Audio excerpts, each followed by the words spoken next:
What's up, guys? I'm Jacob Suggs, and welcome back to another frame-by-frame film review.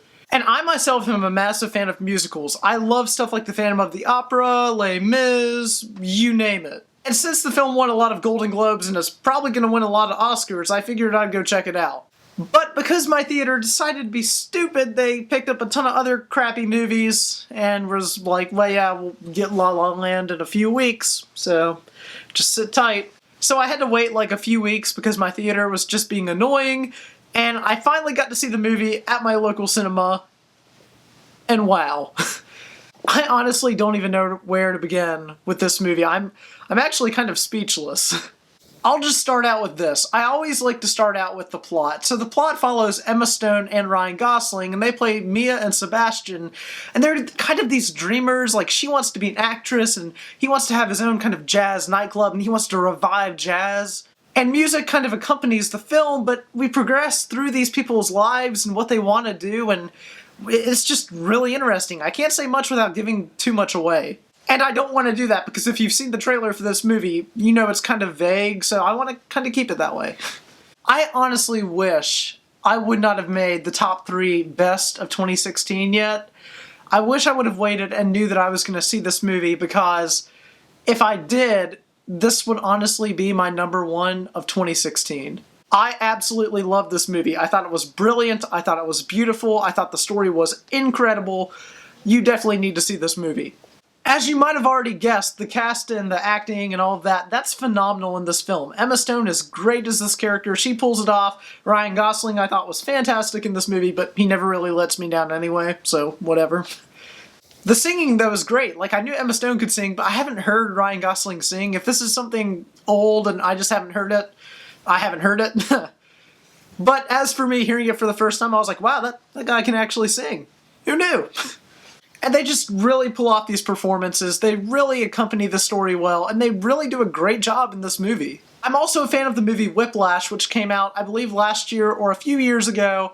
I love that movie. I thought it was great, and since it's by the same director, I knew I had to check this out, and when he wanted to do a modern-day musical, that just blew my mind. I was definitely looking forward to this movie for that reason. And he pulls it off again. I love how this director, I forget his name, Damien Chazelle, I'm sorry, I'm sorry.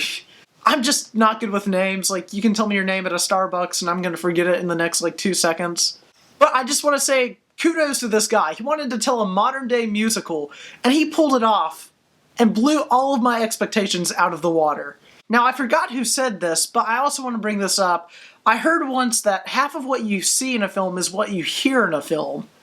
Sound and music accompanies film in a way that is almost undescribable. Star Wars would not be Star Wars if it wasn't for the music, in a sense. But this film it demonstrates this idea of music accompanying film in a way that I really haven't seen before, in a while at least, and it's so good at what it does. But it's not just the music in this movie. The visuals for this film, especially the colors, are just bright, and they fit with the mood and tone of what's going on in the film perfectly. Narrative flows partially because of your visuals and your storytelling and your music, and all of it just comes together perfectly, like a puzzle. You might have darker colors for a more intense moment, but the scene, you see it in all of the posters and stuff of Ryan Gosling and Emma Stone dancing under the street light, and the purple and the yellow and the blue. It's amazing. And on a filmmaking aspect, I admire this movie for several reasons. There's a lot of one long takes, kind of what Spielberg does with his movies. I'm a massive fan of tracking shots. What can I say? I've used them before. I love them. And the opening musical number of this film actually has a 4 to 5 minute tracking shot that just doesn't stop, or at least it's edited to look all like one big shot. I just love that stuff. I love the technicality behind the camera and stuff like that, so it just kind of fascinates me. And perhaps the biggest positive that I can give to any movie is that you really care about these characters. You're really invested about what's going on. But you're not just caring about the characters, you're caring about something that doesn't necessarily exist yet, and that's their dreams and their creativity and their admiration to get it done. Ryan Gosling's character Seb wants to open his own jazz nightclub and revive jazz as a genre in music, and Mia, played by Emma Stone, wants to be this actress in Hollywood and stuff, but she's just a barista at a coffee shop. So you care about what they want to do, and that's partially because the characters are so well written. And like I've said before, the music in this film just accompanies everything so well. Like, it's kind of awkward when you start the film because you're like, why are these people randomly breaking out in songs? And maybe you're thinking that the film just kind of stops and they go into song and then they continue the story, but to me that's not the case.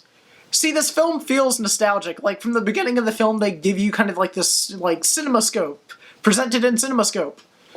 And it just feels nostalgic, and it feels like a 50s, 60s musical movie, like Singing in the Rain or something like that. It's a modern-day musical, but it feels like classic Hollywood musicals, if that makes sense. And that's how movies like this need to be. They need to feel new, and we can commend them for it, but they also need to have that nostalgia feel, the old.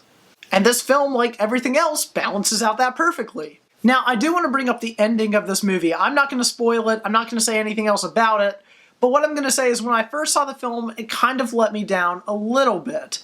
But after thinking about it, I can admire this ending a lot. I can't say why, because if I say why, it'll give it away.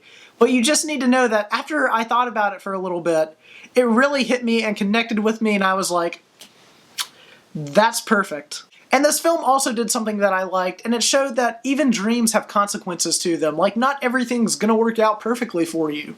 If this film was just like, hey, everything works out great for these characters in the end, in the beginning, in the middle, then there's nothing to care about. This film is really for the fools who dream. They say that a lot in the movie, if you catch my drift. It really is for the dreamers, though. And as for somebody that, I like to think I'm creative, I like to write a lot of stuff, and I have a lot of dreams for these big things that I want to do, it just really connected with me on a personal level.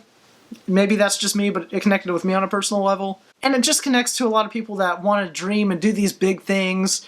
And it's just a beautiful, beautiful movie. The music's great. The acting's great. The visuals are stunning. This movie is absolutely incredible. There's a few movies that come out every few years to where I'm like, that movie is just really, really great. It was just a really fantastic movie, and I can't recommend that you check it out enough. So what did you think of La La Land? Did you love it? Did you not like it? Let me know down in the comments below. And as always, I'm Frame by Frame. Remember the name. Please like, comment, and subscribe, and I'll see you in the next Frame by Frame film review.